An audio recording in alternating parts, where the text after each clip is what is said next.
Bible में सर्पों की बात सुनकर जब आदम और हवा भले और बुरे का ज्ञान का वृक्षों का फल खाया, तब यहोवा परमेश्वर ने सर्पों से कहा, तूने जो ये किया है इसलिए तू सब घरेलू पशुओं और सब वनों पशुओं से अधिक शापित है। तू पेट के बल चला करेगा और जीवन भर मिट्टी चाटता रहेगा। और मैं तेरे और इस स्त्री के बीच में और तेरे वंशों और इसके वंशों के बीच में बैर उत्पन्न करूंगा। वो तेरे सिर को कुचल डालेगा और तू उसकी एड़ी को ढचेगा।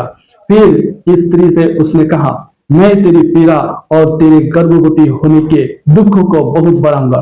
तू पीड़ित होकर बालक उत्पन्न करेगी और तेरी लालसा तेरे पति की ओर होगी और वो तुझ पर प्रभुता करेगा। और आदम से उसने कहा, तूने जो अपनी पत्नी की बात सुनी और जिस वृक्ष के फल के विषय मैंने तुझे आज्ञा दी थी कि तू उसे ना खाना, और उसको तूने खाया है, इसलिए भूमि तेरे कारण शापित है।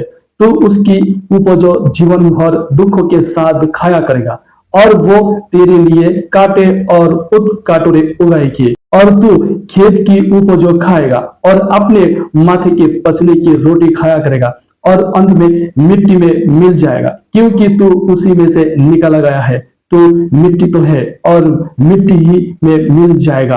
आदम ने अपनी पत्नी का नाम हवा रखा, क्योंकि जितने मनुष्य जीवित है उन सब की आदि माता वही हुए। और यहोवा परमेश्वर ने आदम और उसकी पत्नी के लिए चमड़े के अंग रखे बनाकर उनको पहना दिया, और तब वाटिका से आदम और हवा को निकाला जाना। फिर यहोवा परमेश्वर ने कहा, मनुष्य भले बुरे का ज्ञान पाकर हम में से एक के समान हो गया, इसलिए अब ऐसा ना हो कि वो हाथ बढ़ाकर जीवन के वृक्षों का फल भी तोड़ के खा ले और सदा जीवित रहे। इसीलिए यहोवा परमेश्वर ने उसको आदम की वाटिका में से निकाल दिया।